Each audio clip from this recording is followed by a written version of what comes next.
This is Pregnancy and Mental Health, Part 2 of the lecture.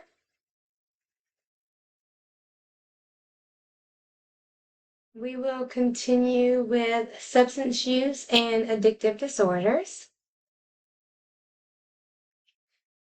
Chronic marijuana use is associated with low infant birth weight, prematurity, and withdrawal-like symptoms, including excessive crying, tremors, and hyperemesis.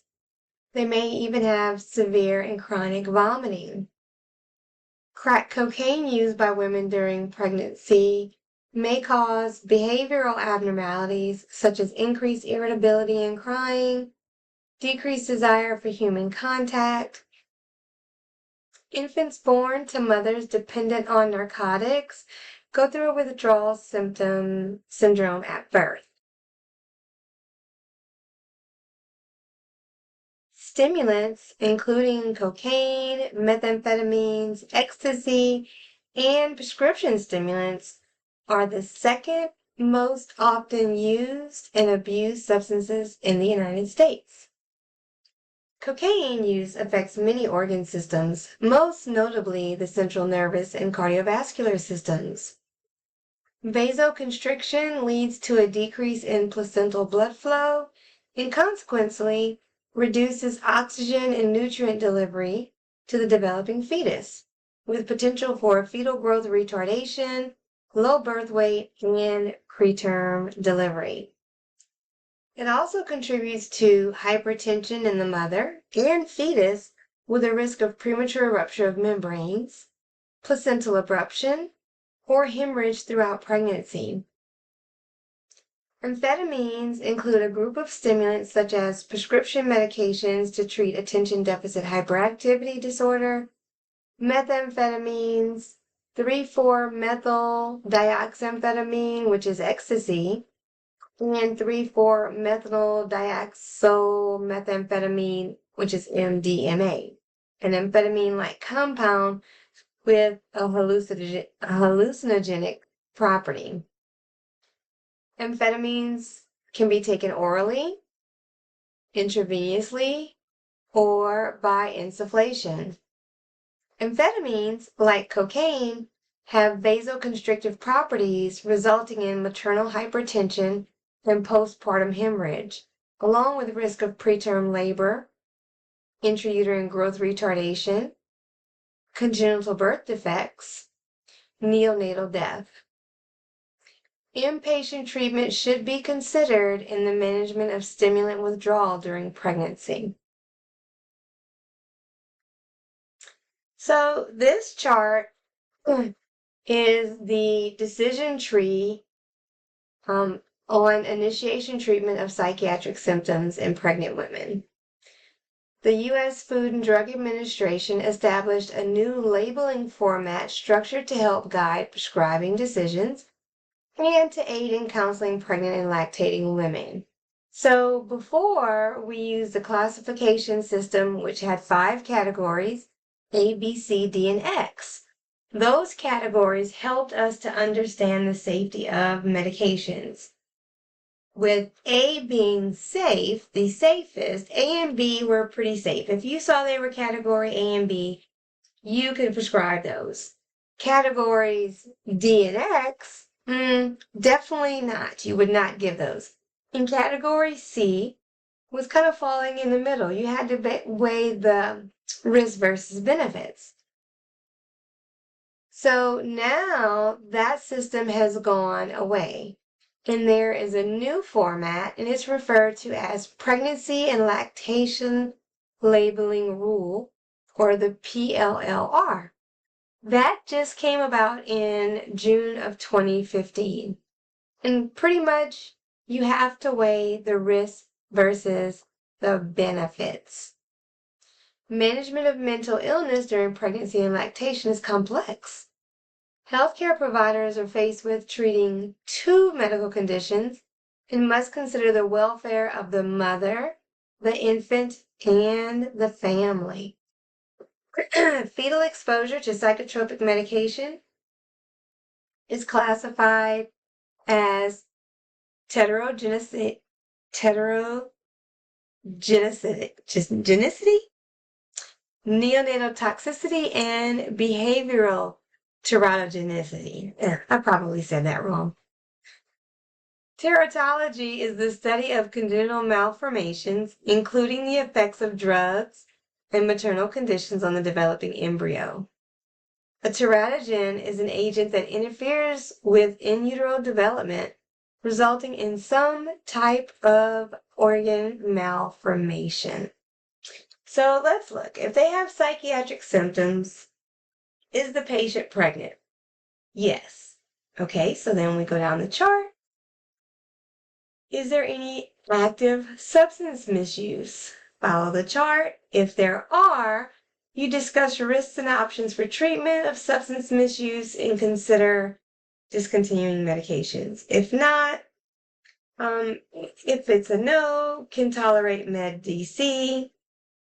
No, informed consent to continue or cross taper meds. Involve the support system, problem solving, and supportive therapy.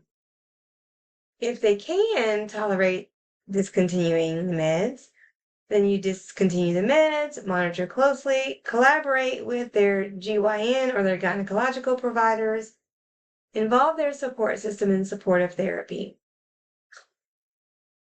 Is the patient pregnant? If no, are they planning to get pregnant? If not, discuss birth control and risk with current medications, discuss substance use and risk, and monitor for pregnancy.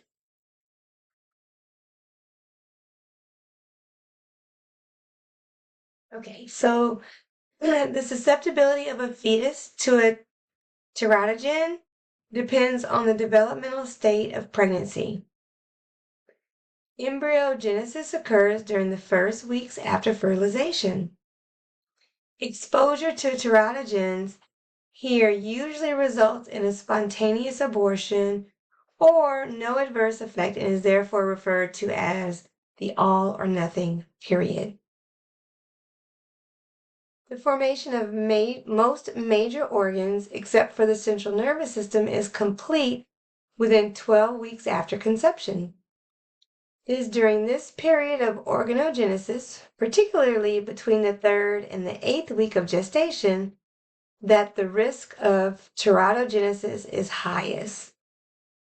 Drugs can also have toxic effects and adversely impact growth and development in the 2nd and 3rd trimesters. So we've discussed the different diagnoses that pregnant mothers can experience. We've talked about the perinatal period. Now let's talk about some treatment options. Of course, there's non-pharmacological interventions, and of course, we want these first. These are first line. So there's CBT for depression and anxiety. CBT is based on the belief that the psychological health depends on how well a person is able to positively adapt, both cognitively and functionally, to changing conditions and situations in their environment. Functional adaptation includes modification of behavioral skills to meet common, uncommon, and crisis-related challenges as they occur within a reasonable period of time. Cognitive adaptation adds the component of learning from the consequences and conditions in a manner that is rational and useful. People who are psychologically healthy tend to be more active socially, engage in enjoyable activities, and have a feeling of confidence or mastery in their environments. And they're more capable of finding hopeful, positive views when navigating life's responsibilities and challenges. The goal of CBT therapists is to help the patient observe, evaluate, monitor, and adapt the patient's problematic views and behaviors toward a more hopeful, flexible, inclusive, rational, and confident skill set. Cognitive and behavioral skill training that includes the person's goals and abilities in a respectful, collaborative, structured manner, is the hallmark of CBT-based psychotherapy. Interpersonal therapy, or interpersonal psychotherapy, is a brief, structured psychotherapeutic approach based on the operating principle that psychiatric disorders occur within an interpersonal social context. Symptoms of psychiatric disorders in 4 areas of social functioning create problems which IPT therapists are trained to intervene. Interpersonal disputes, role transitions, grief, and interpersonal deficits.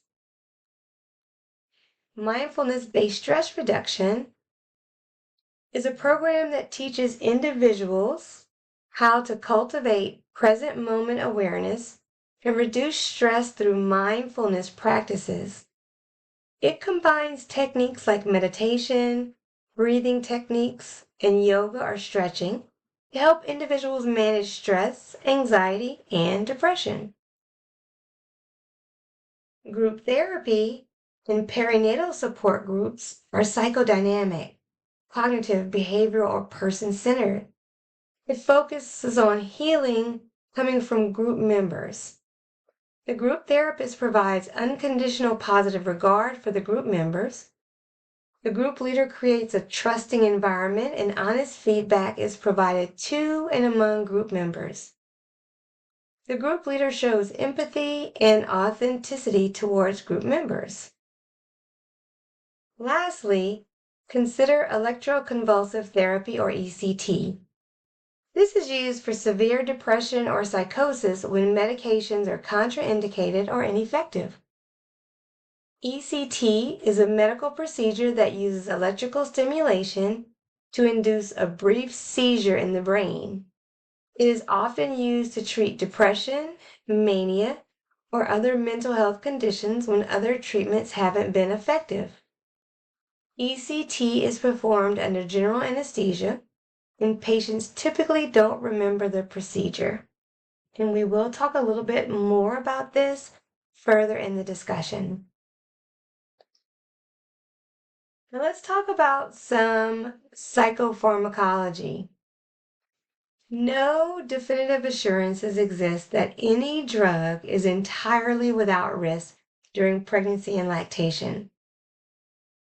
No psychotropic medication is absolutely contraindicated during pregnancy, although drugs with known risks of congenital disabilities, premature birth, or neonatal complications should be avoided if alternatives are available.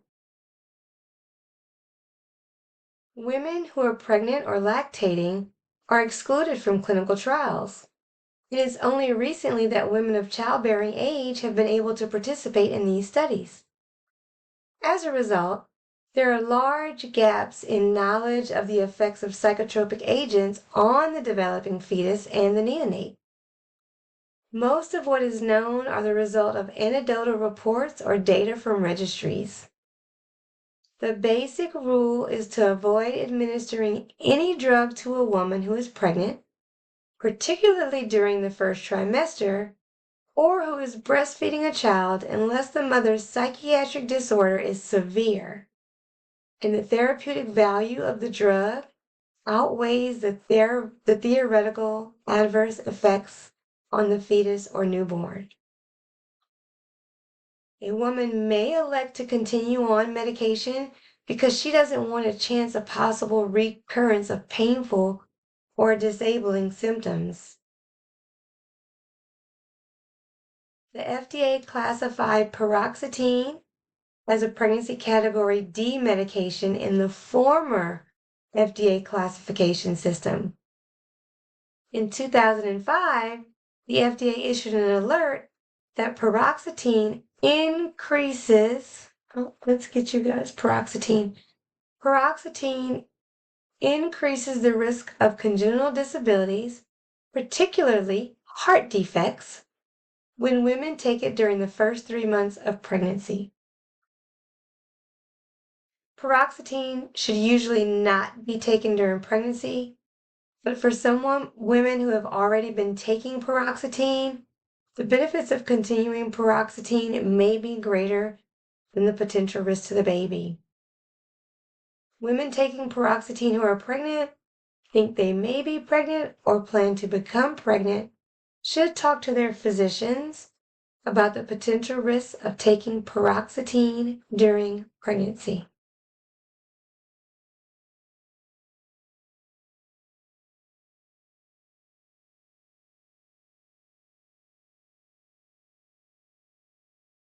So more on paroxetine.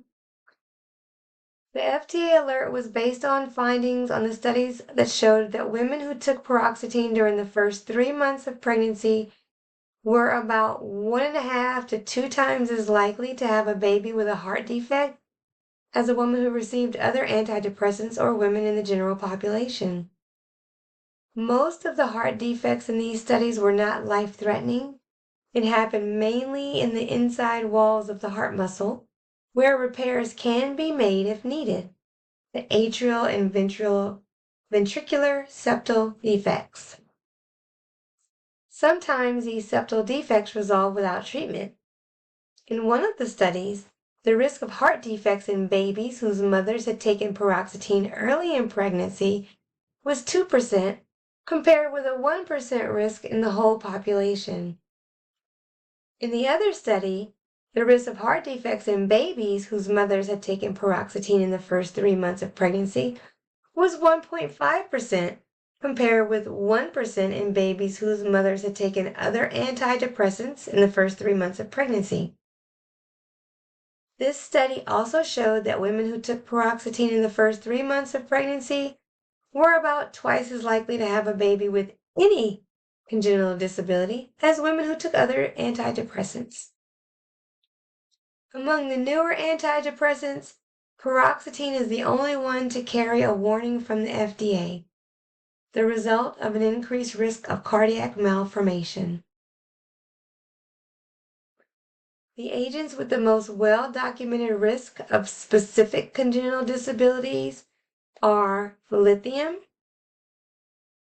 carbamazepine, and valproate. Lithium administered during pregnancy is associated with Epstein anomaly, a severe abnormality of cardiac development.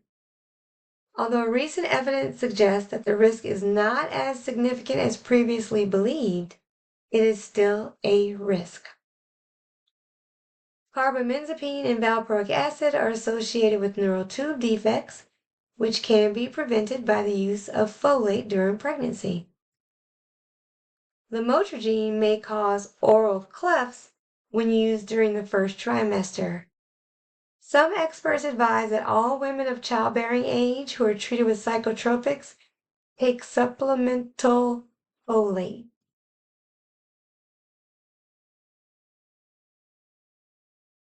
Okay, and let's see. Mirtazapine should be used with caution during pregnancy.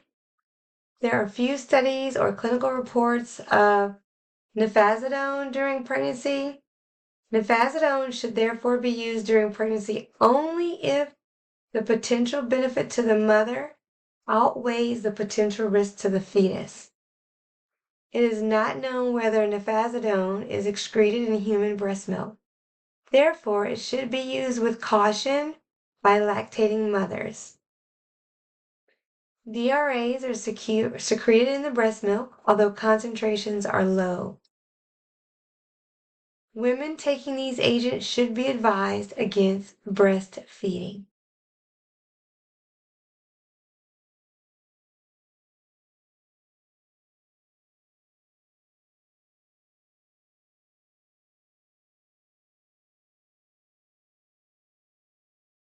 There are multiple concerns regarding the use of valproate during pregnancy.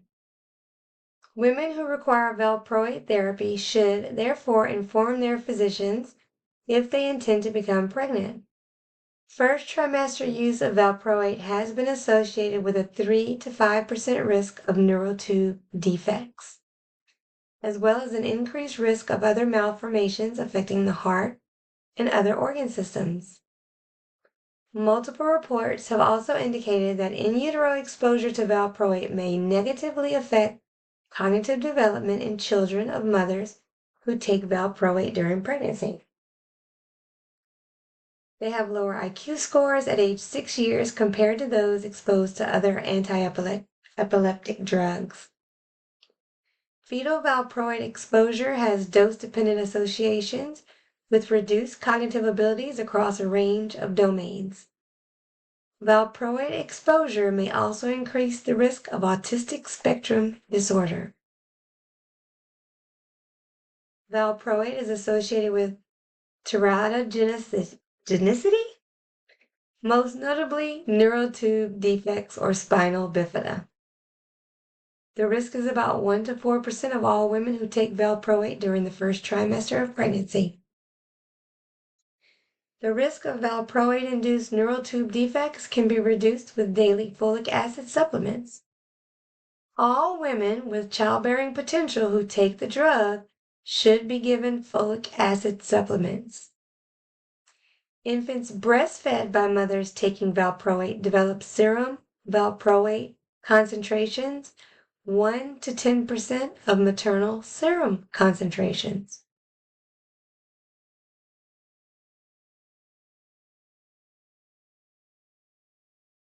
When starting valproate therapy, a baseline panel, hepatic panel, CBC, and platelet counts and pregnancy testing should be ordered. So remember, if you are starting valproate therapy on a woman of childbearing age, you should get a baseline hepatic panel, a CBC, platelet counts, and pregnancy testing. Additional testing should include amylase and coagulation studies if baseline pancreatic disease or coagulopathy is suspected. In addition to baseline lab tests, hepatic transaminase concentration should be obtained 1 month after initiation of therapy and every 6 to 24 months after that. However, because even frequent monitoring may not predict severe organ toxicity, it is more prudent to reinforce the need for prompt evaluation of any illness when reviewing the instructions with the patients. Cleft palate, fingernail hypoplasia, microcephaly, and spina bifida in infants may be associated with maternal use of carbamazepine during pregnancy. Pregnant women should not use carbamazepine unless necessary. All women with childbearing potential should take 1 to 4 milligrams of folic acid daily, even if they are not trying to conceive. Carbamazepine is secreted in breast milk. Avoid carbamazepine in pregnancy. Spina bifida occurs in 0.5%. Other severe adverse outcomes in about 8%. Benzodiazepines are also prescribed in pregnancy to manage agitation, seizures associated with preeclampsia, and preterm birth. Benzodiazepines do not appear to carry a major risk of teratogenesis according to some studies. However, some data indicate that benzodiazepines are teratogenic. Therefore, their use during pregnancy is not advised. Moreover, the use of benzodiazepines in the 3rd trimester can precipitate a withdrawal syndrome in newborns. The drugs are secreted in breast milk in sufficient concentration to affect newborns. Benzodiazepines may cause dyspnea, bradycardia, and drowsiness in nursing babies. Prazosin should not be used in nursing mothers or during pregnancy. The use of stimulants should be avoided during pregnancy, especially during the first trimester. Dextroamphetamine and methylphenidate pass into the breast milk, and it is not known whether modafinil or armodafinil do.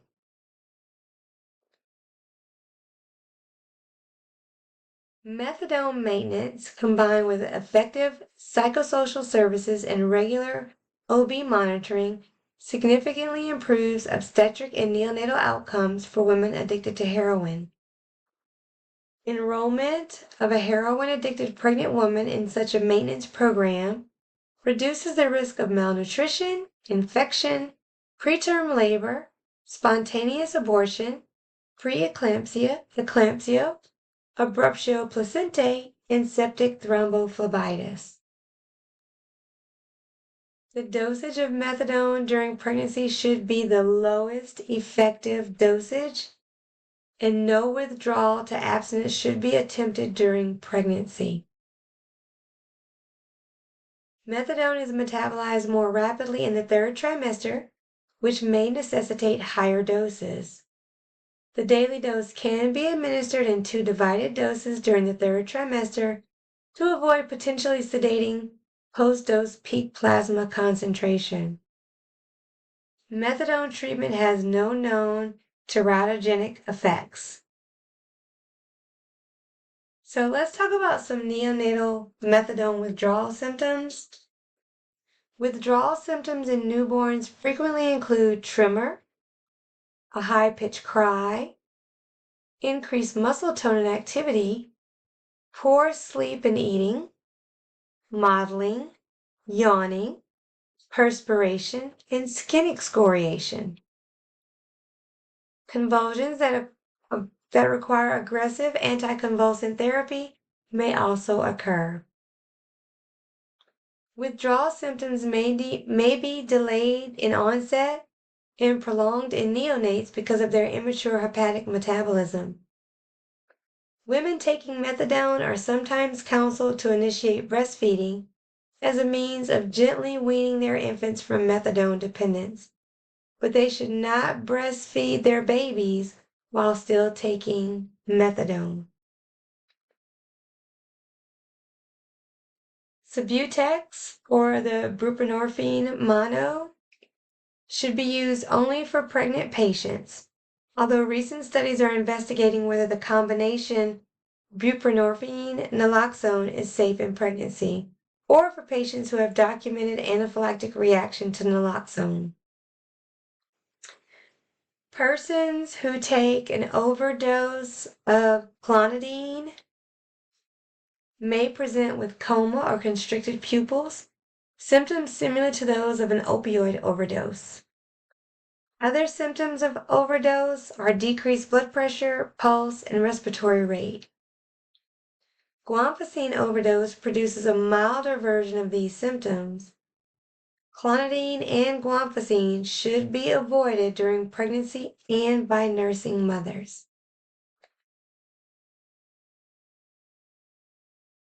Phosphodiesterase 5 inhibitors, such as Viagra, that was developed back in 1988.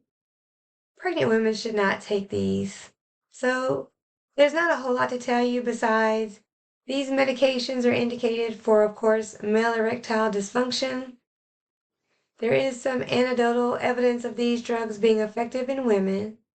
There's no data available on the effects of human fetal growth and development or testicular, morpholic, or functional changes, so these drugs should be avoided.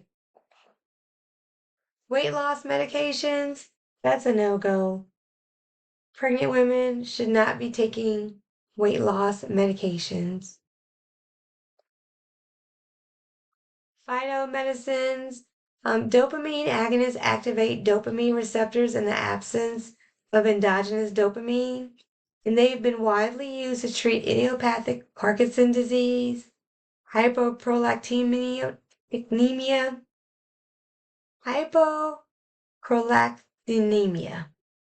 and certain pituitary tumors. Dopamine agonist drugs are also administered to treat shock and congestive heart failure. This drug in the class most commonly prescribed as Parlodel, Levodopa, Sinemet, Simitrel. Manidine is used primarily for the treatment of medication-induced movement disorders. So that's why we talk about these, because some of your patients may have these movement disorders. These dopamine receptor agonists are contraindicated during pregnancy, especially for nursing mothers because they inhibit lactation.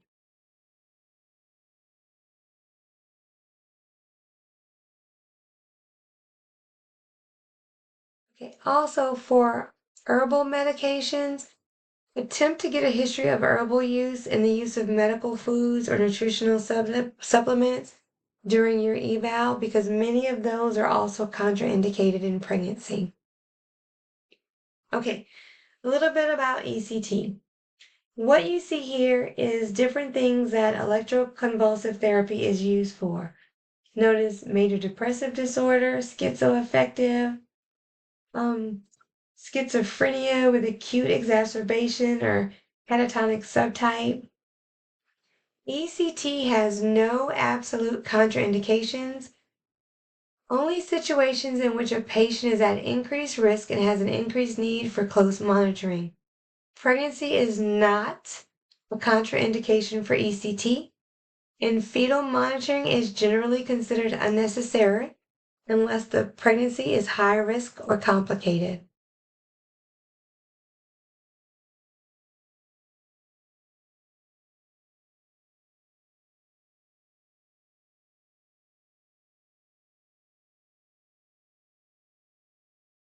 So when we talk about teratogenicity in pregnancy-related risks, the definitive link between the tricyclic compounds and tetracyclic compounds and teratogenic effects has not been established.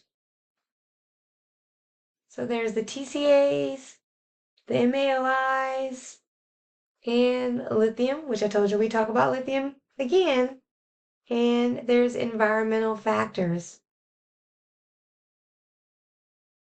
TCAs cross the placenta and neonatal drug withdrawal can occur. This syndrome includes tachypnea, cyanosis, irritability, and poor sucking reflex. If possible, tricyclic and tetracyclic medications should be discontinued 1 week before delivery. Recently, norepinephrine and serotonin transporters have been identified in the placenta. TCAs are excreted in the breast milk at concentrations similar to plasma.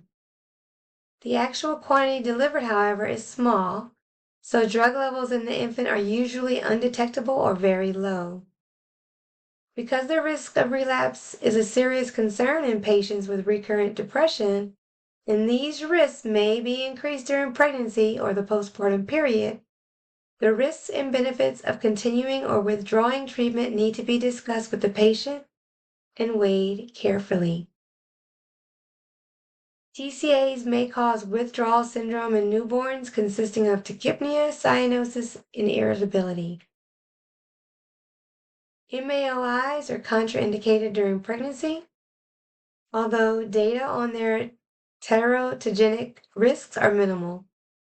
Nursing women should not take MAOIs because the drugs can pass into the breast milk. Lithium should not be administered to pregnant women in the first trimester because of the risk of congenital disabilities. The most common malformations involve the cardiovascular system, most commonly Epstein anomaly of the tricuspid valves. The risk of Epstein malformation in lithium-exposed fetuses is 1 in 1,000, which is 20 times the risk of the general population.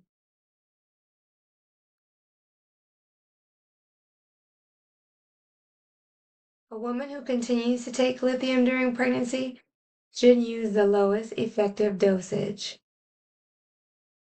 The maternal lithium concentration must be monitored closely during pregnancy and especially after pregnancy because of the significant decrease in renal lithium excretion as the renal function returns to normal in the first few days after delivery. Adequate hydration can reduce the risk of lithium toxicity during labor. Lithium prophylaxis is recommended for all women with bipolar disorder as they enter the postpartum period. Lithium is excreted into breast milk and should be taken by a nursing mother only after careful evaluation of potential risks and benefits. Signs of lithium toxicity in infants include lethargy, cyanosis, abnormal reflexes, and sometimes hepatomegaly.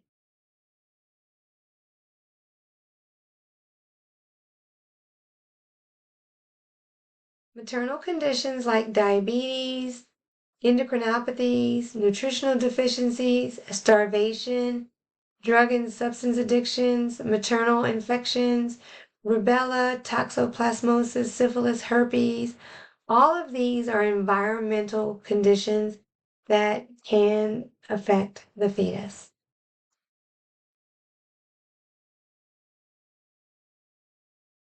So let's discuss a little bit about perinatal loss. We'll discuss miscarriage, neonatal death. These are conditions, stillbirth, termination due to fetal anomaly, that will also require or may require some mental health counseling.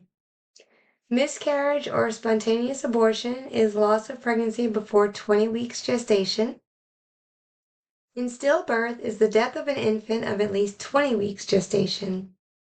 Approximately 1 in 5 parents will experience intense or prolonged grief following the death of an infant.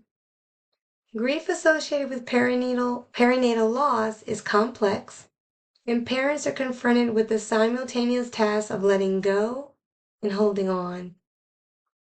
Ultrasound screening is a common medical procedure during pregnancy, and many expectant parents learn prior to birth that their infant has a lethal or life-threatening congenital anomaly.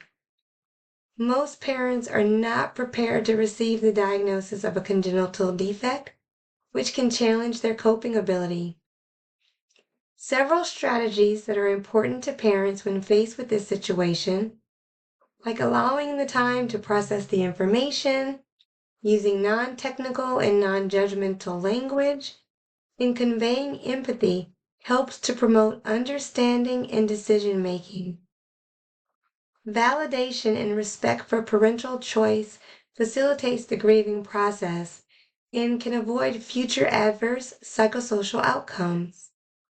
Parents who choose to continue their pregnancies may benefit from perinatal palliative care. Perinatal palliative care providers help expectant parents and their families to develop individualized, compassionate care plans to target emotional, social, and familial needs. It's important to determine how parents perceive the loss to treatment planning. The Perinatal Grief Intensity Scale, or PGIS, is a screening tool that can be used to help detect pregnancy-specific psychological well-being and the quality of the intimate partner relationship after perinatal loss. Without intervention and support, perinatal loss may contribute to maladaptive coping, relationship conflicts, and lifelong emotional distress.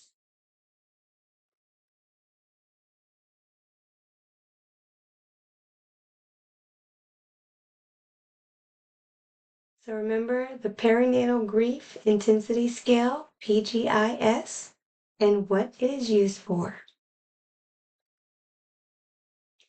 Let's move into the postpartum period.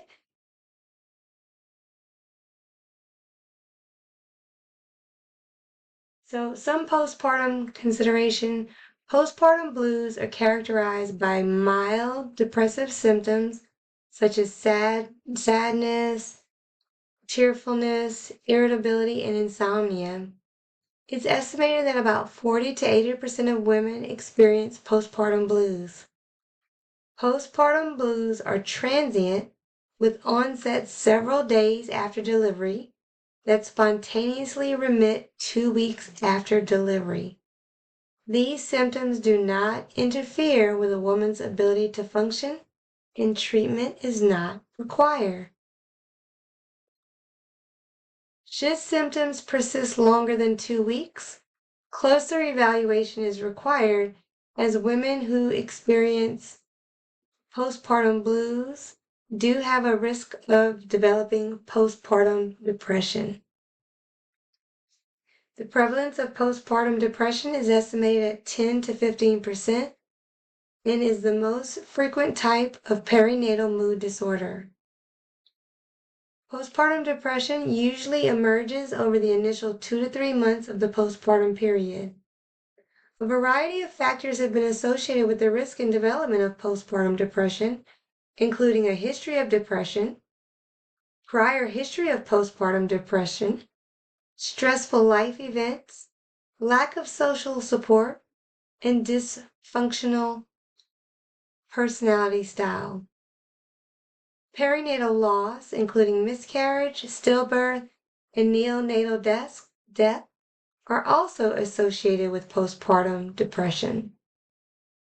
Consequences of postpartum depression include impaired bonding, reduced rates of breastfeeding, paternal depression, and infant-child developmental disorders that can extend into adolescence. Symptoms of postpartum depression are consistent with DSM criteria. Symptoms that are more characteristic of postpartum depression compared to non-perinatal major depressive disorder are psychomotor agitation, lethargy, lability of mood, and preoccupation with infant well-being. Rumination about harming oneself or the baby is associated with postpartum depression and necessitates direct questioning and response. So for this, we use the Eden-Burr Postnatal Depression Scale, or EPDS. It's the most often used instrument to screen for postpartum depression. The EPDS is a 10-item self-report questionnaire with a maximum score of 30. Scores greater than 12 identify most women with postpartum depression, and questions also address suicidal ideation. Standard treatments for management of depression are indicated, including pharmacological and psychological therapies. Disrupted sleep is common during the postpartum period and can worsen postpartum affective illness. Ensuring adequate sleep often requires assistance from the client's partner or extended family. It is also important for the clinician to be alert to hypomania or mania triggered by antidepressant use in postpartum period.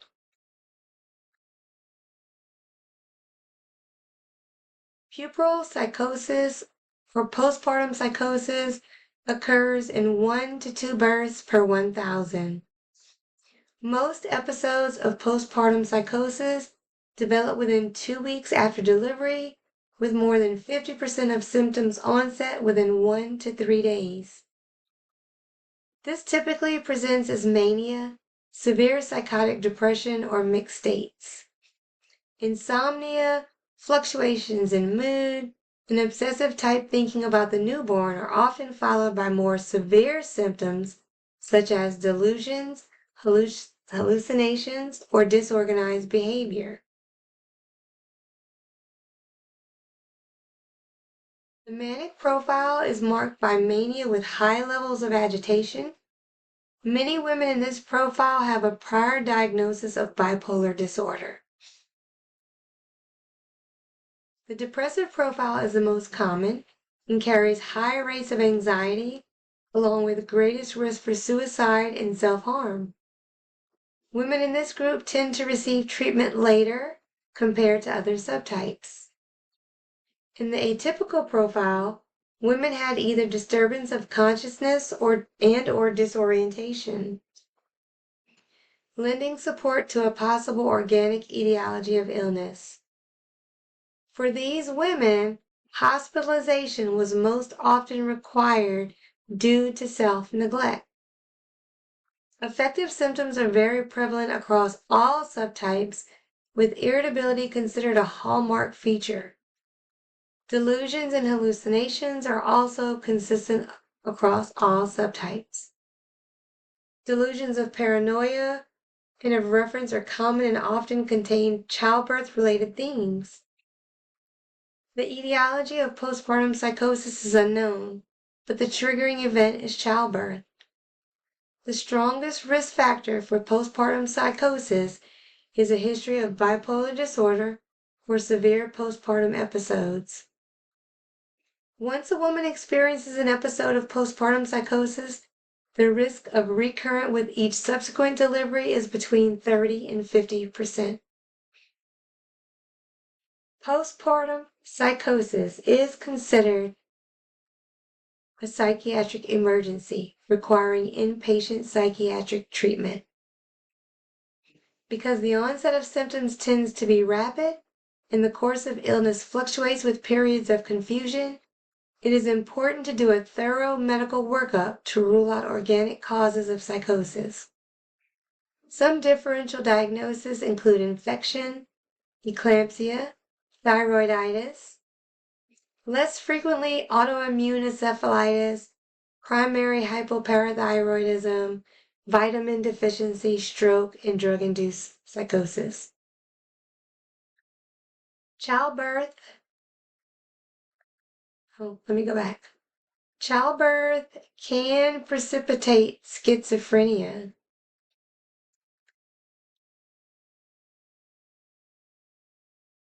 Okay, let me go back down. Okay.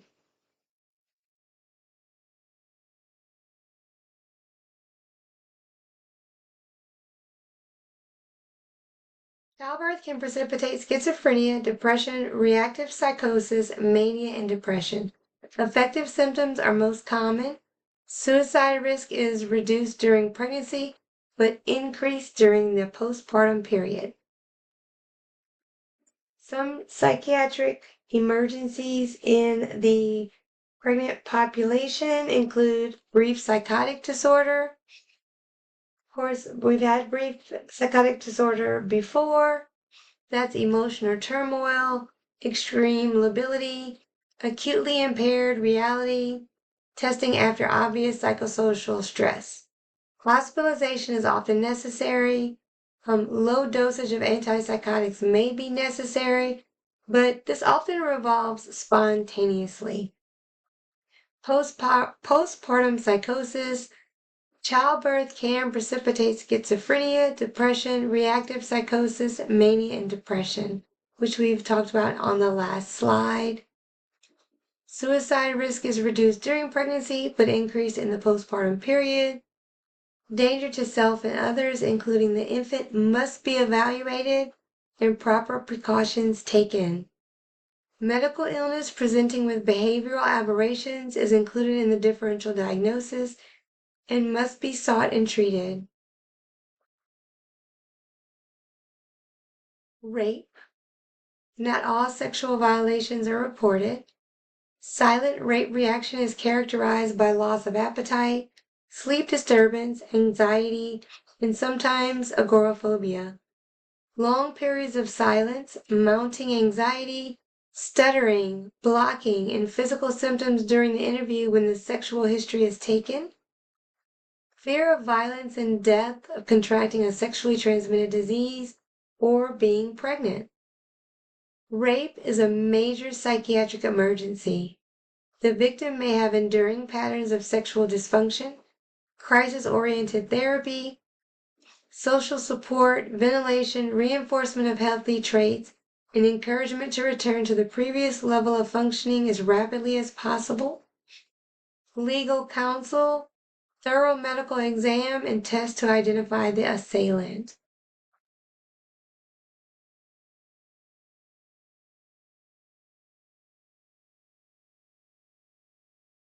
Brexanolone. I wanted to talk to you guys about this because that is also called allopregnanolone. It was approved in the United States in 2019 under the priority review process as a breakthrough therapy for the treatment of postpartum depression. So remember this medication because it is new and it is breakthrough for postpartum depression. It is a Schedule 4 controlled substance. It is only available through a national registry. It has several other drawbacks, which is limiting the widespread acceptance. One is its long administration time. The drug must be given continuous IV infusion over 60 hours, during which the dose is slowly increased. This extended hospitalization is to prevent excess sedation or syncope.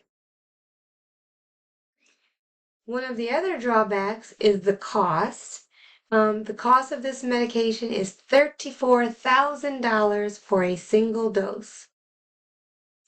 So $34,000 for the dose plus 60 hours of hospitalization. So it's not covered by most insurance companies.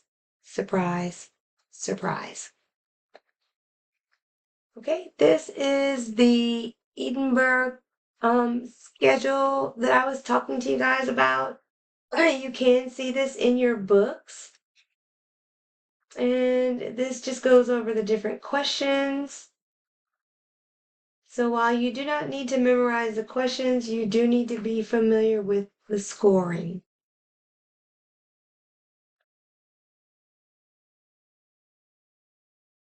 Some postpartum considerations again. Non-pharmacologic treatment, if it is if it's a psychiatric emergency, of course, hospitalization. We talked about some different therapies. There are mood stabilizers, antipsychotics, and benzodiazepines that can be used in the postpartum period.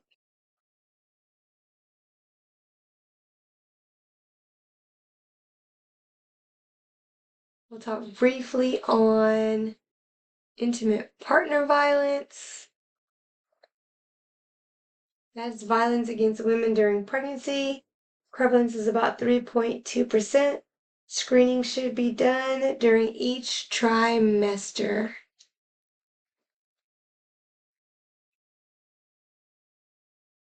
And in taking care of your pregnant patient, establish collaboration team-based care.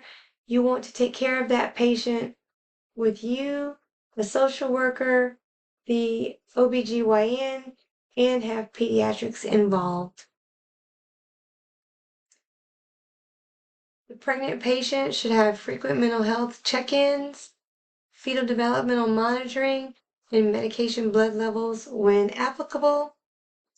Thoroughly document the risk-benefit discussions. Document. Also, be aware of mandatory reporting laws if substance use and/or harm to self or others is a concern.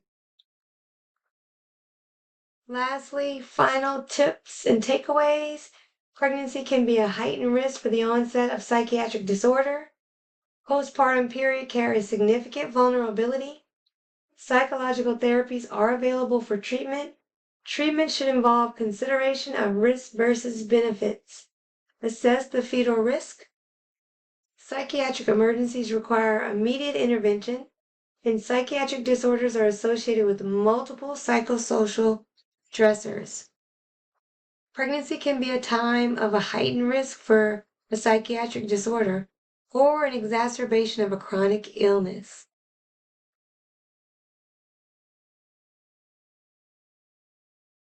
Psychiatric disorders are associated with multiple psychosocial stressors, such as poor nutrition, marital partner discord, substance use, lack of knowledge, and support to contribute to adverse obstetric outcomes. Psych NPs have an opportunity to assist in modification of these risk factors to optimize health in the perinatal client. Individualized care is essential. There is no one size fits all. This is not cookie cutter medication. It's not cookie cutter treatment. Care should be individualized. Balancing maternal mental health with fetal safety is the cornerstone of treatment. Psych NPs are crucial in providing compassionate, evidence-based, and coordinated care. Lastly, let's do a brief case study, and this is just for you to think about. You have a 29-year-old patient who's a Gravida 2 Para 1 with a history of major depressive disorder and panic disorder. She is currently 14 weeks pregnant. She's taking sertraline 100 milligrams, and she says her anxiety and insomnia are getting worse. What are your next steps? Would you adjust her medication?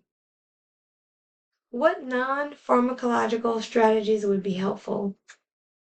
And how would you coordinate care with her OB?